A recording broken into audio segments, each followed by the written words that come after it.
seen the logo over it. It will be. It's not started. Also, Adit, do let us know right before you start so we can.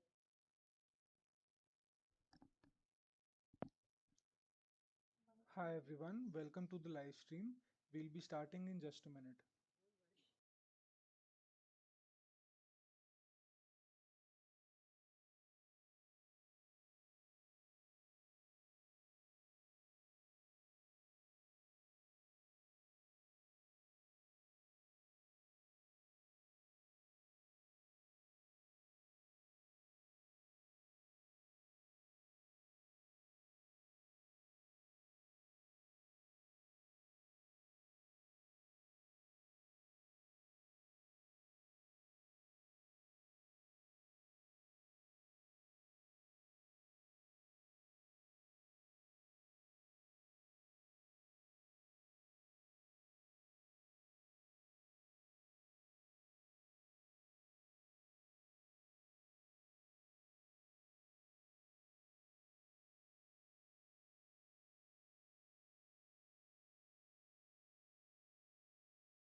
Hi everyone, and welcome to the Community Circle.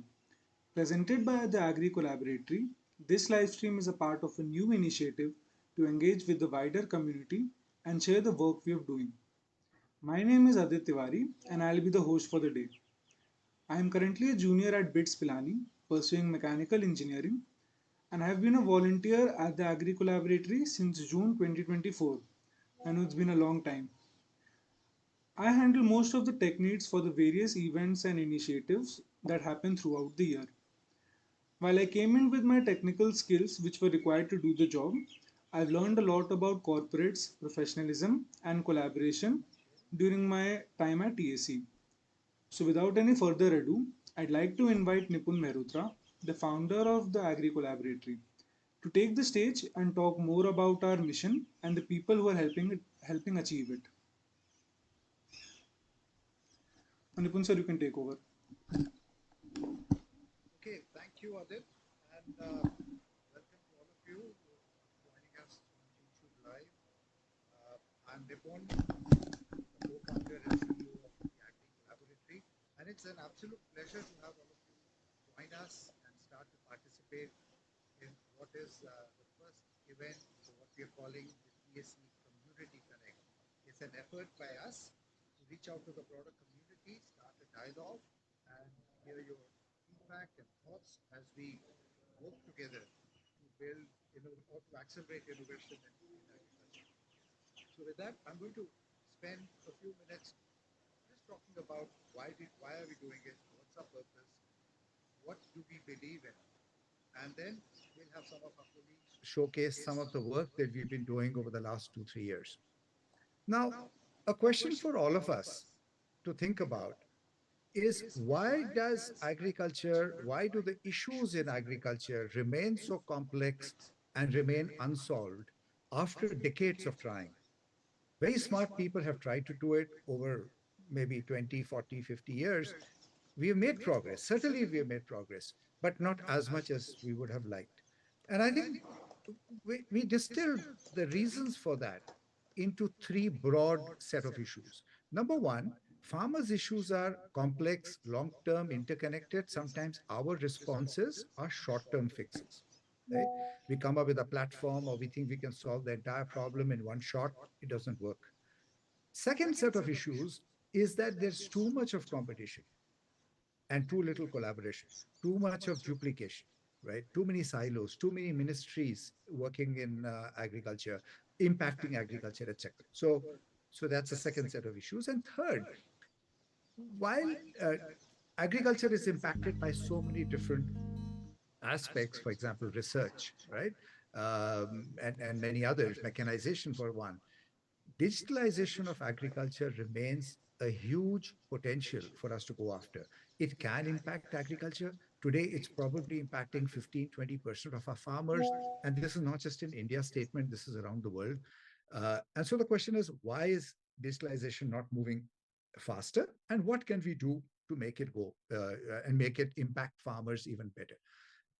If you look at a whole set of issues around agriculture, we believe that India, for it to grow beyond $10 trillion, will need to make agriculture significantly more efficient and sustainable.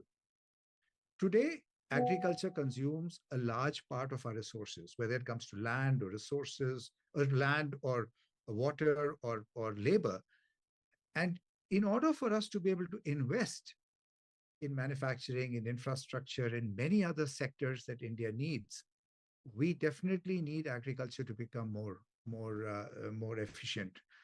If you look at the percentage resources that a China uses or a US uses compared to the volume it produces, right?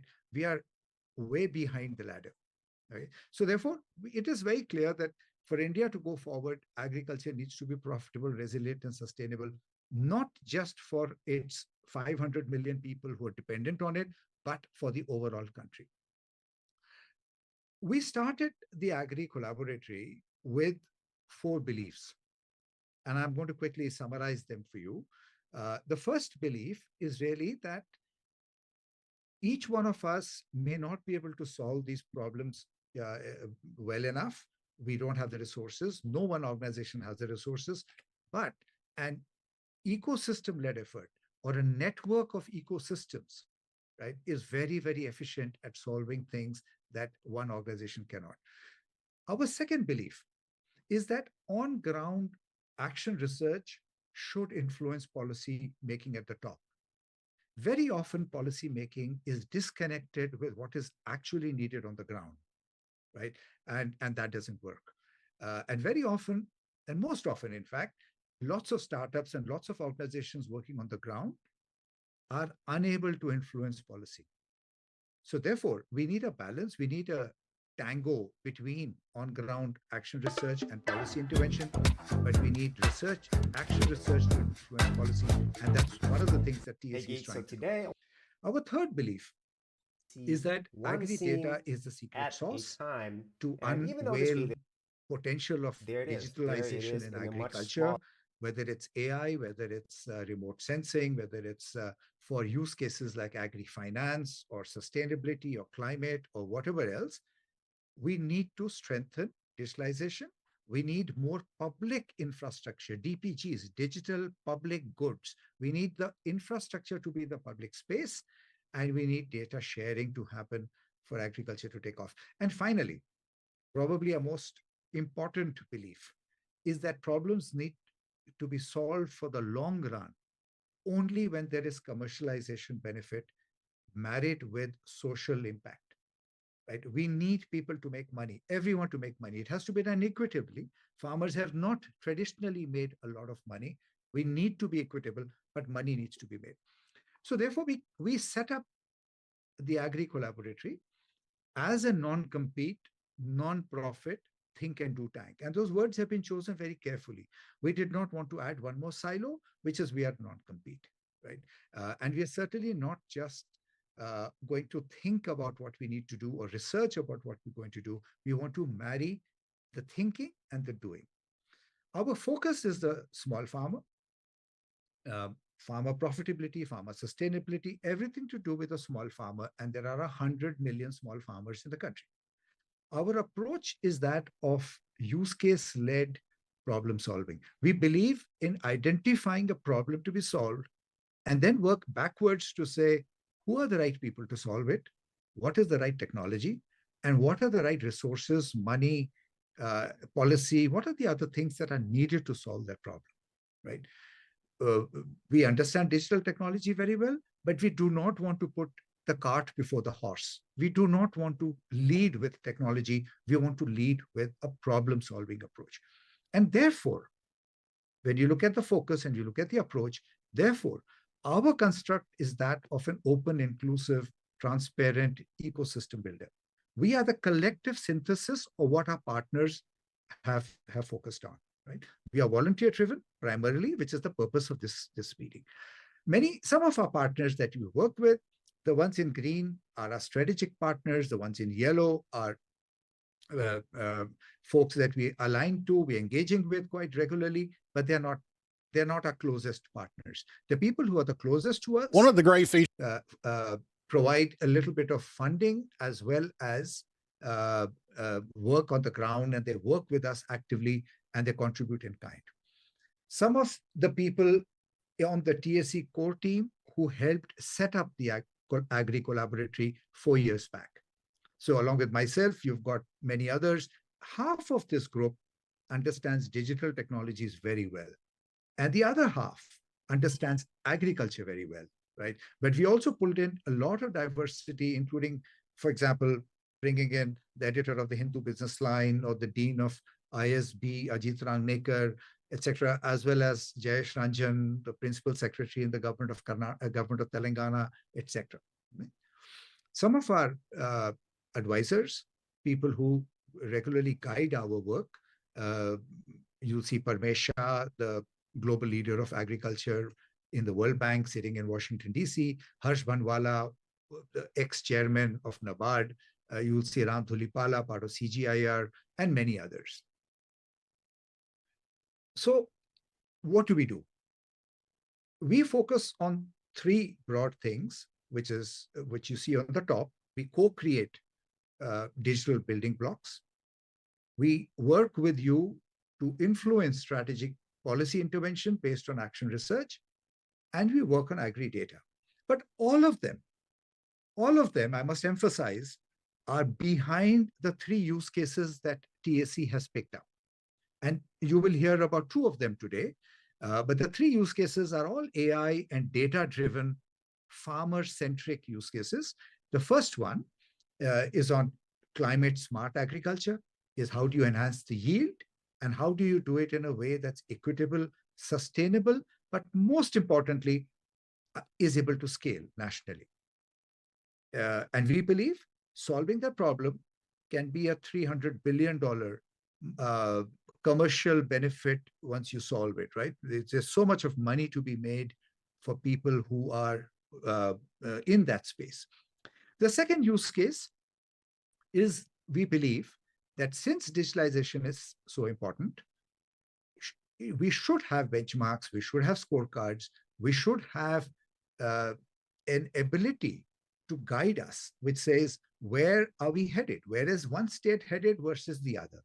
Where is one value chain? How is one value chain leveraging digitalization versus another value chain, right? Who's leading, who's not? Cut out duplication. If I can look at the exemplars, if I can see this is what Telangana that has done very well, or this is what Karnataka has done very well, then I don't need to reinvent the wheel. I can do it by copying them, right? So that's a second use case that you will hear about, AGDX, farmer-centric agri digitalization framework. The third use case, we'll cover it some other day,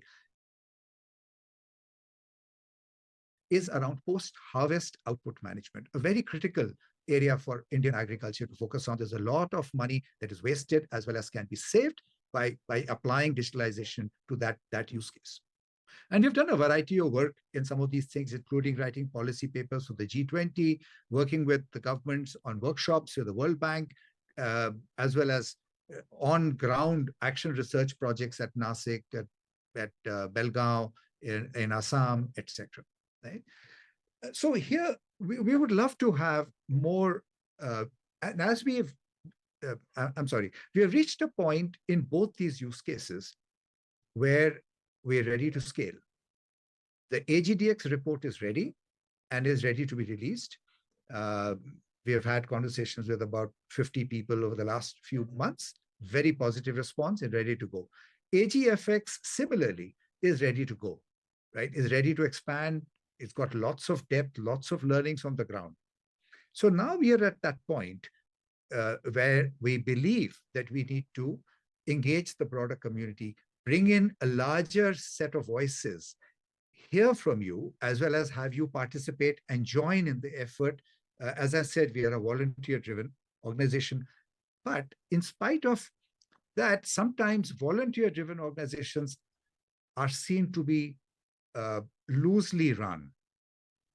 On the contrary, we believe in getting a lot of things done very quickly, on time, on schedule, like an operational engine, but through volunteers. And the starting point for that is really the culture that we're trying to establish.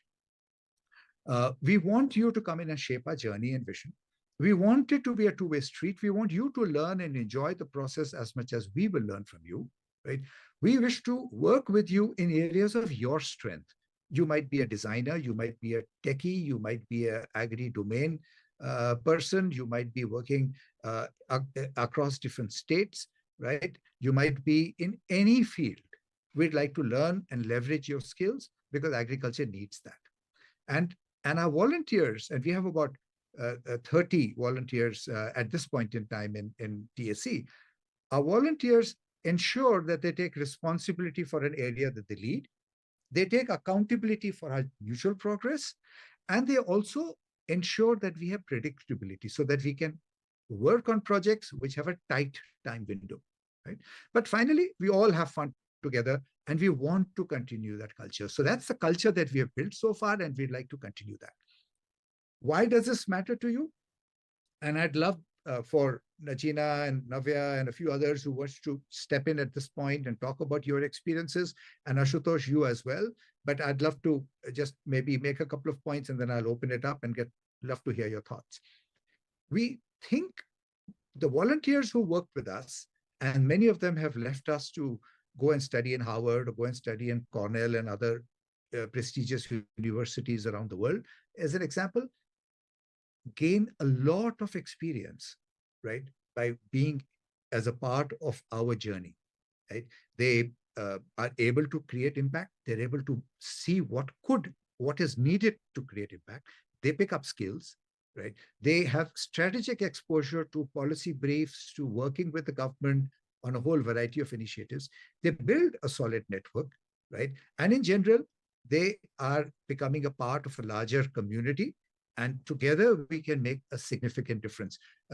Najina, one of our volunteers, Najina, can I pass it over to you for you to share your experiences maybe?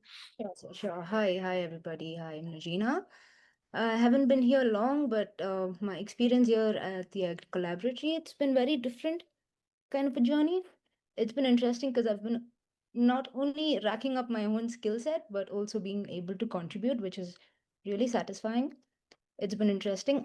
For example, like I've never really done research after college, and recently I've gotten myself into doing a very nice research about sugarcane in India and the agronomy, sustainability, and cost economics, which has been a very nice journey, very interesting, and several other things. I help lead events, etc. It's been interesting. The journey's been really fun too.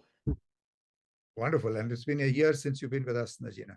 So, but yeah, you're right. That research was awesome. Fantastic. Just over Anybody here. else wants to jump in and add a different perspective? Navya? Or anybody else maybe? Sure. So I think for me, why I enjoy being a part of TAC is the fact that it's a think and do tank. And this is why a lot of the people I work with at TAC also enjoy being a part of this culture. It's one thing to be a traditional think tank, to do the research, to write the papers, but we're actually working on implementation. We're actually working on doing. And that is what sets us apart. Very good. And we try and do that. We try and not recreate work that somebody else has done, because I believe there's a lot of research available, but we have not translated it as a country into action as much as we should. Here, so your thoughts on this chart in terms of what could the volunteers benefit from as a co-founder's thoughts? Thanks, Nipun. Thanks for inviting me to share my thoughts on this. And it's been a journey of 3 years where we have seen so many volunteers join us. And as I interact with them, one point that comes across very clearly is the breadth of experience and knowledge and skills that they get, right? So from digital technologies to on the ground agronomy to finance to policy, right? It is a very strong mixture of all things which make an impact on the ground. You know, when volunteers come in, they typically have experience of one stream, and when we go down to the ground, it has to be a kind of a team effort that makes it work, and one has to also listen to the voices from the ground to check what we believe here sitting in our offices and conference room, does it work on the ground? So when volunteers work with us, talk to us, and then go interact with the folks on the ground, I think this combination is a very, very, very powerful learning experience. Very good. Thank you. Anybody else? Micah? Or anyone else? Or even Adit? Micah, do you want to add a few? Sure, I can, yeah. Thank you. I think for me, the journey at TAC, it's been exclusive. I would also like to say, adding on to what Navya just said, it also gives you a sense of satisfaction in the way when we talk about what is happening in the country, and when we talk about from a research standpoint or from the government standpoint, there are different ways of approaching and viewing it, right? So we look at the top to bottom approach and the bottom up approach, and I feel what TAC is trying to do is just bridge the gap, which is the most exciting part, because it seems that okay, yeah, because it's very complicated, but at least it gives you a sense of satisfaction that okay, we are on the right journey, we are on the right track to building the bridges between the silos that exist today. So yeah, I think, Thank you. but that's the most exciting thing, which TSC has given. Thank you. And I should have asked you to introduce yourselves as well. I did not with Navya. Navya's a lawyer, but Micah, why don't you go ahead and talk about your research work that you've done? You're a Oh, sure. doctorate. Yes. So I have not recently, it's been a couple of time. I've completed my PhD. My area of expertise is socio-ecological vulnerability and adaptive capacity. And the area where I was working was the Himalayan region. And more importantly, how TSC has helped me in order to expand my vision is that in the Himalayan region, the accessibility is very crucial, right? And I feel digitalization has the potential to actually help a smallholder farmer, which is situated in a very remote village, because I've seen a lot of challenges which happen, and likewise, I think for pan India, I think there is a lot of potential that digitalization holds, especially in agri sector. Thank you. All right. Shall we move on? Or Adit, did you want to jump in? You are the youngest volunteer, so wonderful to have you lead this community circle for us today. Yes, sir. I'm also glad I became a part of it so early on because this has really instilled a lot of professionalism in my life. You are in which year? You must introduce yourself, Adit. I've just gone into my third year and I joined after my first year was completed. This is at So Bit. Go ahead. almost 1.5 years I've been here. Wonderful, wonderful. Let me move on, and this chart, friends, is a quick summary of some kind of roles that we are looking for. As you can see here, we are looking for domain expertise. We're looking for people who are willing to do research, like Dr. Mahika and others, like Najina spoke about. Najina was not a researcher, but she's done some wonderful work in that space. We're looking for fundraising. We're looking for event management, marketing, communications, everything that a large setup would need, and a setup that is expanding itself to meet long-term requirements, right? So feel free to participate in any area that interests you. But here are some thoughts. I mean, we'd like you to participate in TSC if you are able to commit at least for some reasonable period of time so that we can work together, right? The amount of time that you are able to commit is your choice, whether it's a few hours a week, whether it's only on weekends, whether it is a lot of time, it depends on you, right? We have to be sensitive towards confidentiality, towards data, towards how we all work together. As a volunteer, you will have access to a lot of sensitive information from every other partner. And you've seen some of our partners, World Bank and CGIAR and the governments, etc. But we have to be sensitive towards how we handle information that is available with us, right? So with that, let me stop, and I'm going to now move over to the second section, where we will talk about our two use cases. But as we start with AGDX, Adit, can you play the video, which is a 2.5-minute video on the launch that we did a few months back in Delhi. And now, and that launch, by the way, was to help the ecosystem understand what AGDX was about, its structure, its framework, etc. And since then, we have now done a humongous amount of work led by Mahika and Navya and others, and Anju Bhaskaran and others, to use the data and create a report. And you'll hear about that later. But Adit, go ahead.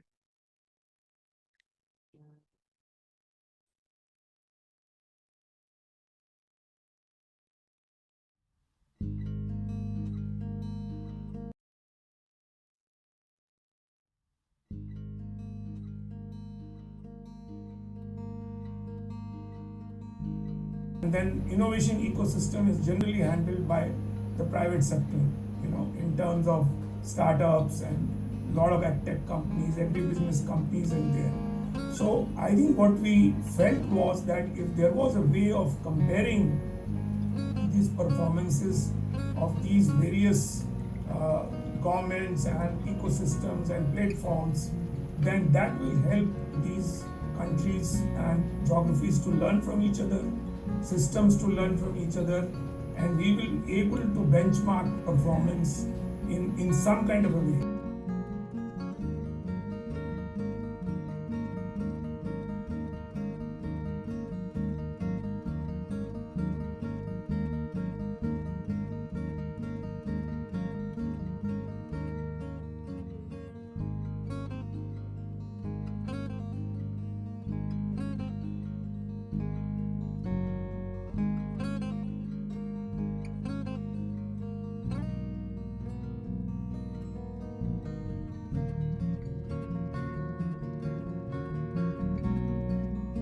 Us, as we were discussing it, it really sort of solved for two delays in the system. The one delay in the system is from the time a government sort of invests in an initiative to the entrepreneurs, the problem solvers, the practitioners realizing where it is. That is one delay.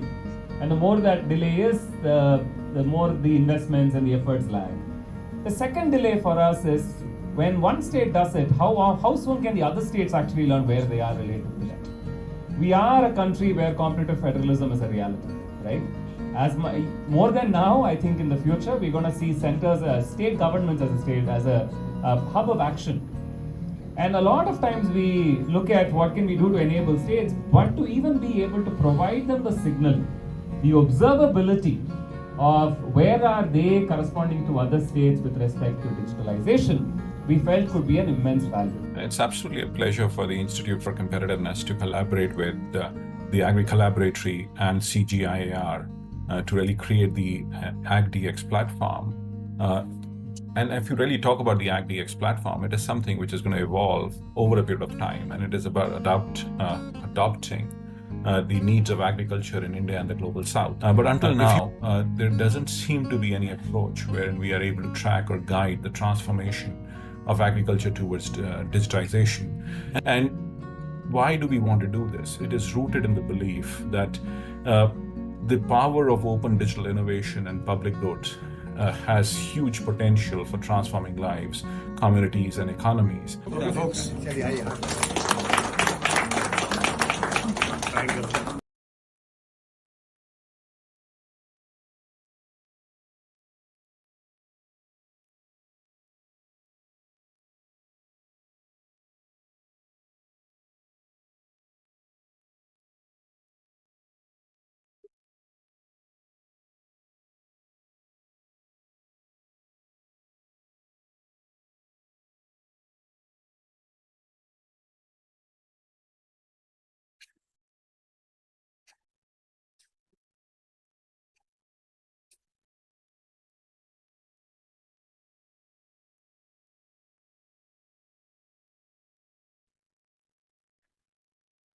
Okay, so can I now request the AGDX team, Navya?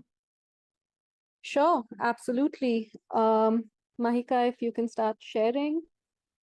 Also, everyone who's joined us, thank you so much for being a part of our live. I know, Aarti, you have sent in a question as well. We will address all questions towards the end. But to everyone else, please send in your questions. We'd love to go through all of them, and we'd love to take you through all of them as well. So very quickly, I'm Navya. I am the project director for AgDX. And as we've sort of briefly touched upon earlier, the agriculture sector faces a multitude of complex issues. To name a few, there's lack of access to modern technology, information, markets. This makes it incredibly difficult for small and marginal farmers to improve their productivity and their profitability. What we've realized is that to address a lot of these challenges, we need to have a sustained push towards accelerating the digitalization of agriculture.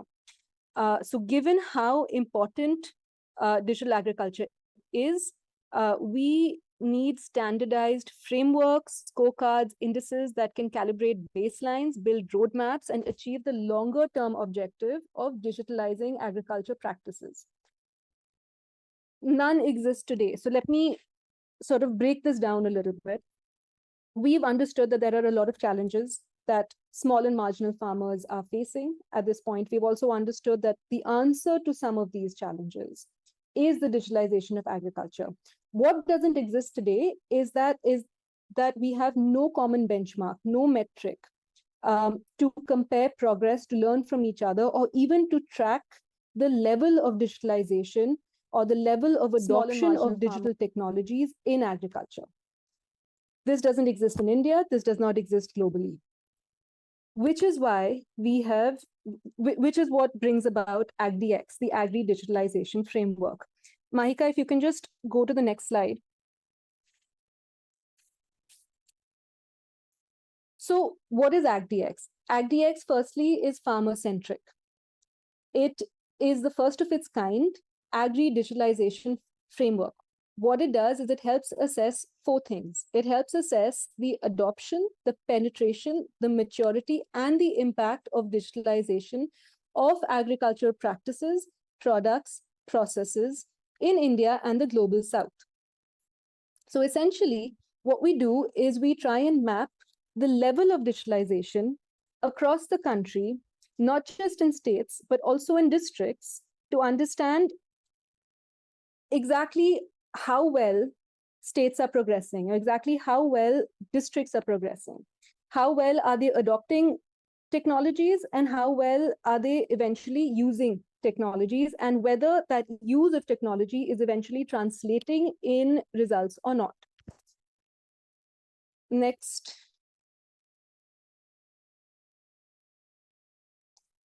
So we've gone into why we're doing what we're doing and what AgDX is. But to quickly, so our approach to AgDX and our approach as TAC is that we are looking to build a digital public good, which is built entirely on public open source data. The purpose is to make agriculture digitalization measurable, transparent, and actionable. AgDX complements, it doesn't replace, it adds on. It complements existing developmental efforts and is intended to evolve with feedback from states based on on-ground realities and based on sector-wise innovation. Micah?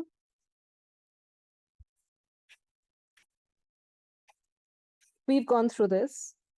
So quickly to touch upon it, what do we do? What are we designing? We're essentially providing a structured diagnostic baseline. We're designing a scorecard that helps you assess where each state is and eventually where each crop value chain is, and in its larger digital agriculture journey. These scorecards, think of it as report cards that you got in school. what it does is it helps you benchmark your progress, your digital progress, and it also helps you plan your future in terms of whether, in terms of the gap that you need to bridge. These roadmaps, it helps you enable, it helps you build actionable roadmaps, data-driven roadmaps. So essentially, the information that these scorecards are giving you helps you plan how you can better benchmark your agri digitalization journey. And also, it helps encourage collaboration and investment. Next. So who does AgDX impact? Now, of course, the end beneficiary is going to be the individual farmer. All of our work streams and the core of what we do at TAC is always going to be with the small and marginal farmer at the heart of it, whether in terms of the gap that you need to bridge. Mahika will a little later take you through Lakshmi. Lakshmi is our mascot at TAC. But while AgDX's end beneficiary is the individual farmer, AgDX at every stage also impacts governments. It helps them build actionable roadmaps. It helps them introduce policy reform, especially in terms of identifying opportunity areas, problem areas where they need to attract private sector investment, where they need to foster partnerships, and also helps them position themselves for international recognition. It helps corporates, it helps businesses, primarily because once you have identified where the shortcomings are, once you've identified where the market gaps are, you're able to tailor products and identify opportunities.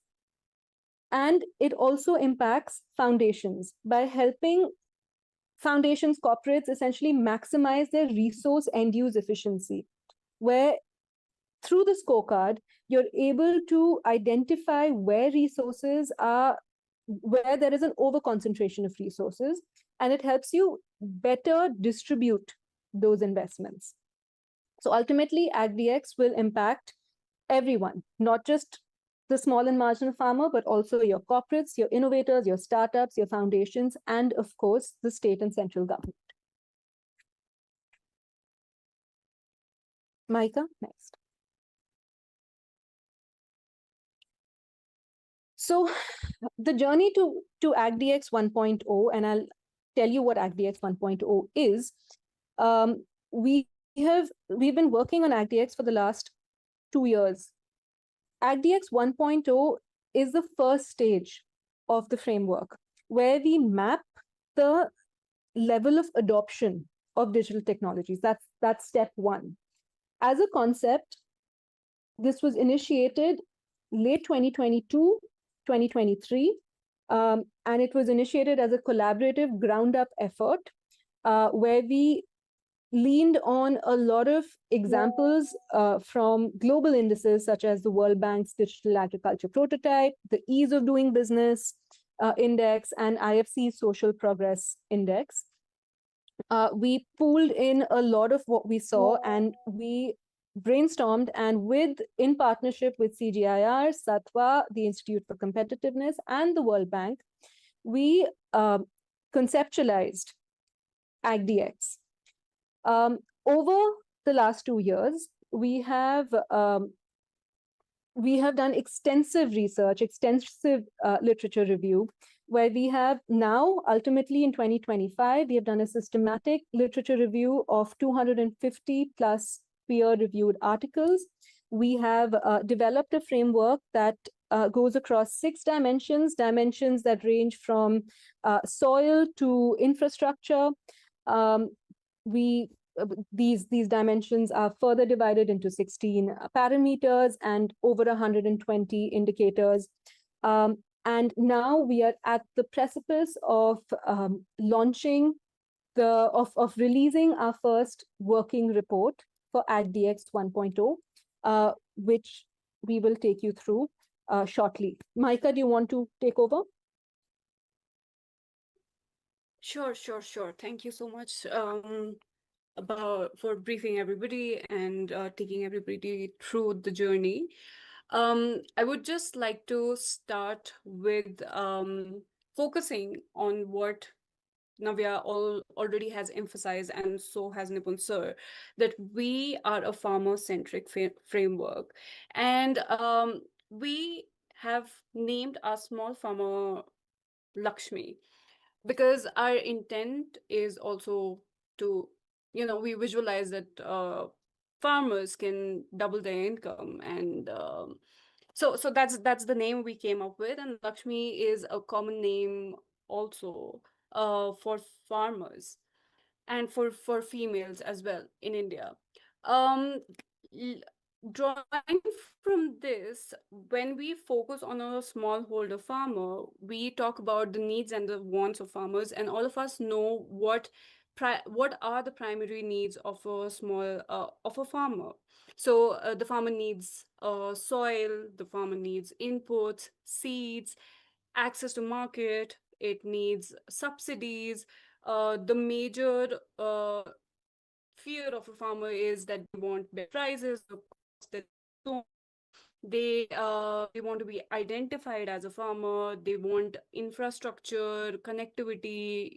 They want anything related to water, and they also want real-time advisory in terms of pest attacks, in terms of weather, mishaps that are happening now, in terms of the climate change and climate variability which is happening. And we know very clearly that the smallholder farmer is at the it's the one that faces the brunt of all of it.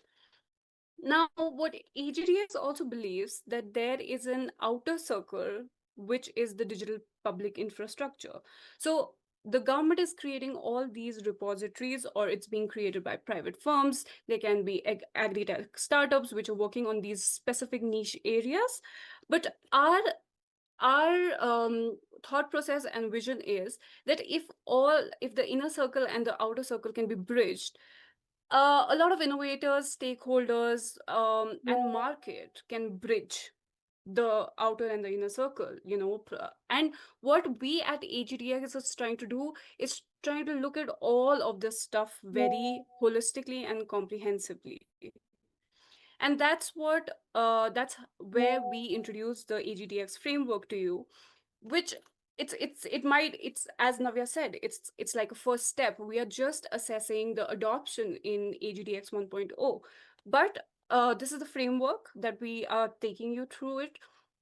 We are not discussing the results in this session. Maybe we can have a follow-up session on this, but this is just to give you an idea about what the framework actually looks like. And so the AGDX Framework 1.0, which focus on what is the level of digital adoption. And the basic idea to do this is, unless and until we have data, unless and until we know what is happening, where it's happening, how much it's happening, which stage is progressing, which stage is aspiring, which state is, being emerging as a digital leader, or, you know, unless and until we know what it is, where it is, we cannot have a very scientific decision making, right? We need some data to back a solid scientific decision advisory and decision making. And that's why we came up with this framework, which is inclusive of 6 dimensions, 16 pillars, 39 indicators, and 121 sub indicators. And the first version of AGDX, it is a pan-India assessment. So we've done this assessment for 28 states. And this is how the framework looks like. So this is just a little more breakdown of how it is. So we have farm and farmer, infrastructure connectivity, soil input and seed, environmental monitoring and precision agriculture, governance, innovation and capital, and access to market and finance.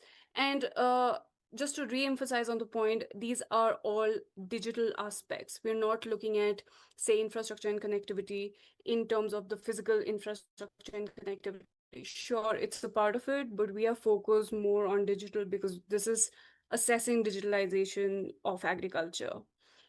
And so like Navya also said and Nipun sir also mentioned, we have AGDX 1.0, which is a India assessment report, which assesses the adoption of digital agri digitalization in India. And the report, we are almost done with the assessment, and we are working on the report. The pre-release of the report has already been conducted. I'm not going into the results because of the paucity of time, but just to share some insights on the vertical and the horizontal scopes of the framework. We will be also moving from adoption to penetration, maturity, and impact of how digitalization is actually benefiting a smallholder farmer. And then the future horizontal scopes. So in the future versions, we believe that our dimensions are going to expand. Our pillars, there'll be addition of pillars. Our sub indicators will be expanding, and so would be the indicators. And we might change our methodologies. We might use data-driven transparency more. Our data collection approach might we have all these different kind of visions and scope which are applicable to AGDX, and we also hope that we can multiply this in different geographies. So we can do it on a state level, on a district level, and we can expand this to the global south. And also we can do a crop value chain analysis, because that's also a way in which we can look at digitalization. And so that's for it. That's it for all from my end right now on AGDX. And happy to go through it in detail in upcoming sessions. Thank you, Maika. Thank you, Navya. It's clearly a very, very critical project for us. So thank you for leading it. Thank you for also sharing your thoughts today. Adit, can we move to Ashutosh now? But I just want to make one point. I saw a huge number of questions on chat. I've responded to almost all of them. So you can certainly look for my responses on chat, but maybe after Ashutosh, we can come back and address them personally as well. So Ashutosh, with that, can I pass it over to you? Thank you, Nipun. Let me quickly share a few slides with the team. So we are talking about Lakshmi, the smallholder farmer, and she is actually a good representative of the populace that we are trying to address. So this is the smallholder farmer, specifically women, and what we are trying to do is to make sure that it happens in a scale which is not just limited to a particular geography, but all over the place. So, what are the problems that we are trying to solve? So first thing is that we have to, like we said, we want to start with a smallholder farmer. We want to make sure that they are able to improve their profitability, but also in a sustainable way. It shouldn't happen that in order to improve the yield from their field, they end up damaging either the soil or the environment, etc., etc. So increase the yield, at the same time promote smart agricultural practices. Now, the challenge is that there are a whole bunch of farmers who already do this. So there are hundreds of farmers who are successfully growing more with sustainable practices. The challenge is that they are in pockets. And what we are trying to do is to make sure that, we have uh, crores of farmers in India, 80% of them small and marginal. We want to make sure that what uh, a farmer with better resources, better knowledge, and better access to technology is able to do, smaller farmers are able to do the same thing. So we want to deploy technology, current technology, to help scale and make sure it reaches all over the place. Then another important thing is that it's an ecosystem. Farmers don't operate alone. There are people who supply inputs to them. There are people who give money to them for financing, and then people who buy from them. Right? It's an entire ecosystem. Now, in case the ecosystem doesn't grow, then people try to maximize their own profits. Our approach is to make sure that while farmer is at the center, entire ecosystem supports it, and the ecosystem will support it when they make money. So that's the couple of problems that we are trying to solve. And farmers are the weakest link. They're the most vulnerable and also the most impactful. So that's why we are trying to focus on small and marginal farmers to make this activity work for them. The center of it is that if farmers get money at the right time, they will be able to use the advisory, the inputs, and all the good things that we're telling them. And that's how the flow of finance will work. So very quickly, let me talk you through what are the problems that farmers are facing. So they don't have enough money or resources to be able to implement those climate smart practices, right? Institutional lenders are not motivated to give them money because it's hard work, ticket size is small, there too much cost, etc., etc. The advisory or the knowledge that is given to farmer is not in the form that they can use. And very recently we were interacting with farmers in Nashik, Maharashtra, and they quickly acknowledged and they clapped when we said that we will give you advice which is calendarized day-to-day basis, small bites which you can consume and execute, and that you can come back and ask. So today what happens is that farmers are given almost like a booklet or a pamphlet. It is not customized and it is not something that they can use on a small bite. So that's another problem for them. I think Nipun earlier spoke about it. In this ecosystem, when people are not making money, everybody is trying to maximize their own gains. So there is general lack of trust. Nobody trusts each other. And if I were to tell farmer to do something or give them an idea about some input, they have been traditionally doing what their parents and grandparents have done, and they don't want to believe what we are telling. Similarly, they have no faith in the buyer have no faith in a farmer committing to a delivery, and it's a lot of things goes along. So the trust becomes a big issue. And finally, when you might have heard the story that farmers produced a lot of onion, tomato, etc., market crashed, and actually producing more became a problem for the farmer. So we want to solve all this for the farmer, and if you are able to do that, life will be good, right? So we are choosing one crop where we'll show that this ecosystem model of making sure that everybody in the ecosystem works together for common benefit. This model is workable. There is technology available to scale it. And once this is done, we will scale it to other regions, other crops, and build a story.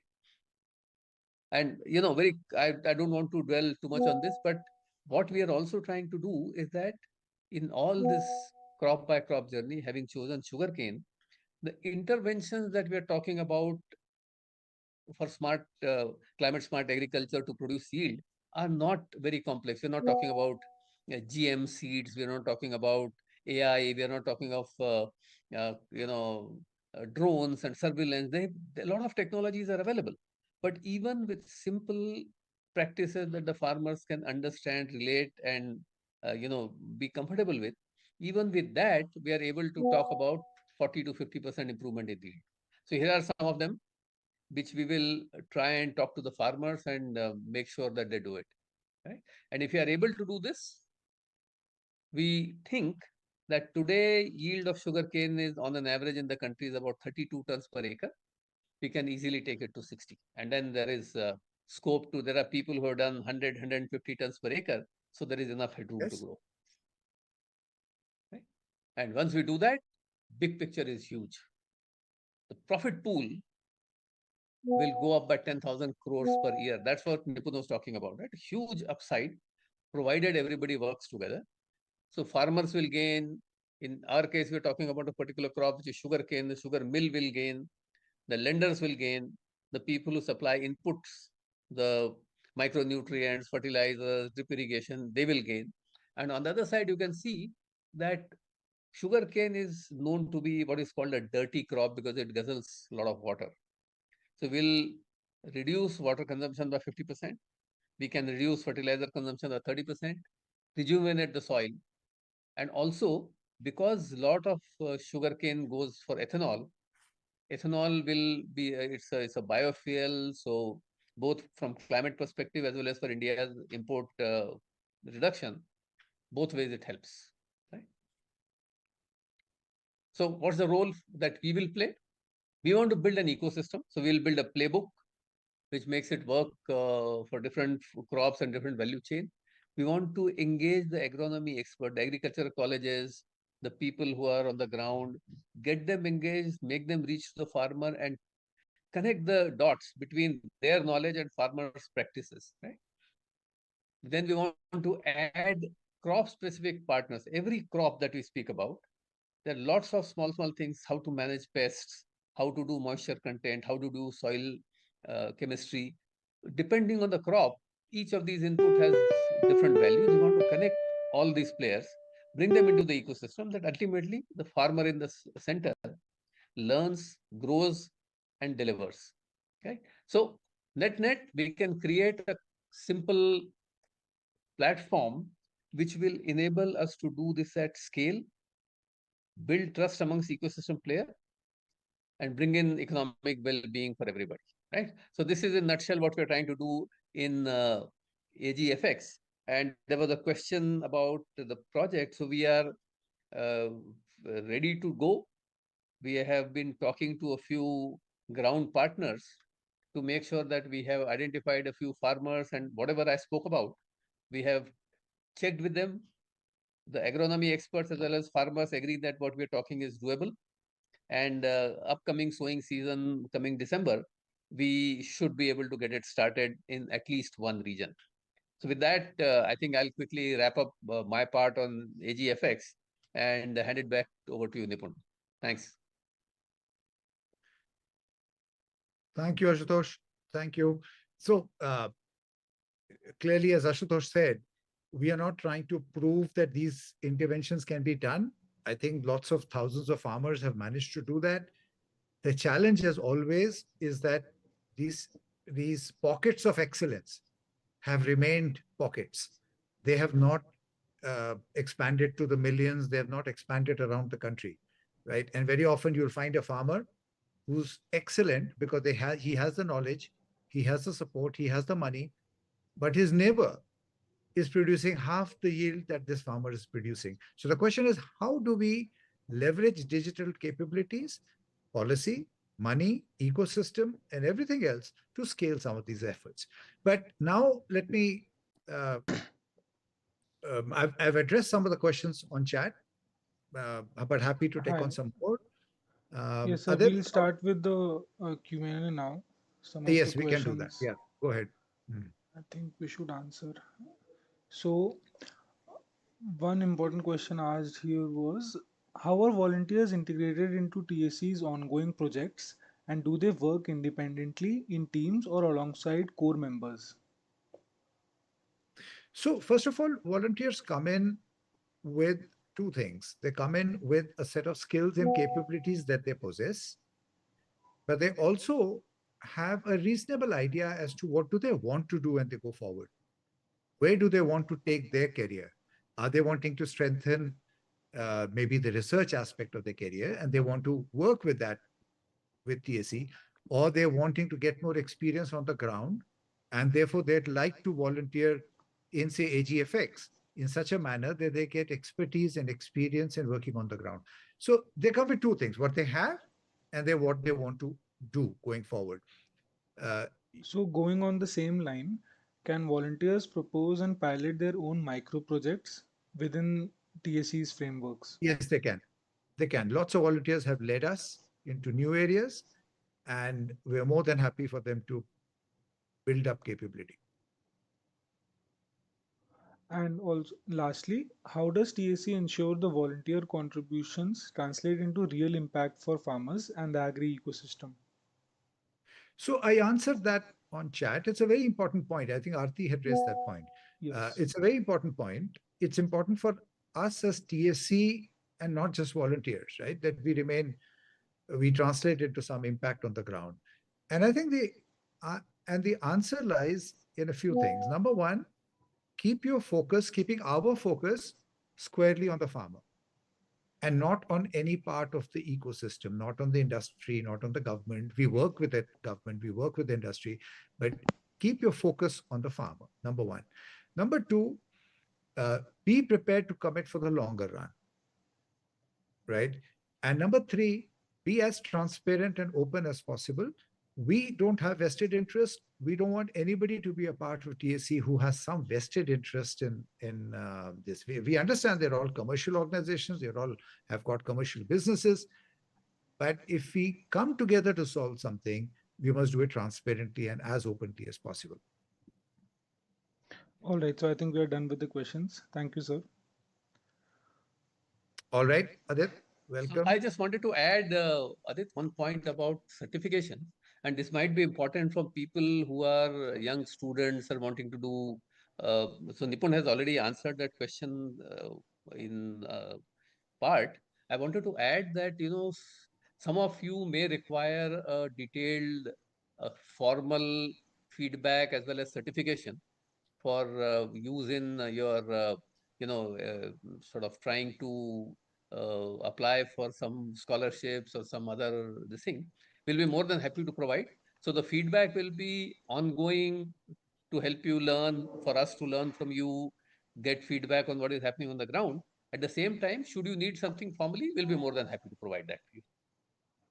That's great to hear, sir. That's an excellent point. Thank you, Astosh. All right, so I all think right, we're reaching the end of our time as well. So happy to take a few questions if there are any more coming in, Adit. I think we can end it now, sir. All right. So thank you so much, everyone. Wonderful to have had all of you join the first community circle. It's an effort for us to, as I said in the beginning, to reach out to the community, to learn from the community, and participate and build the Agri Collaboratory jointly with all of you. So do write in. There is a form that has been made available, Avni, which is the Google Docs form. You can use that to write in with your areas of interest. Any other guidance, Avni, that you would like to provide? Otherwise, they have access to that and they can go ahead with that. So thank you so much, everyone.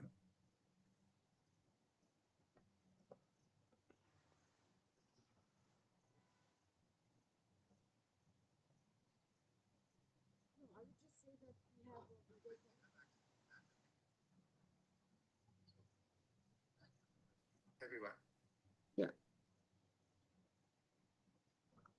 All right, so thank you everyone for joining. Hope this session adds value, and we hope to see you soon in another live stream.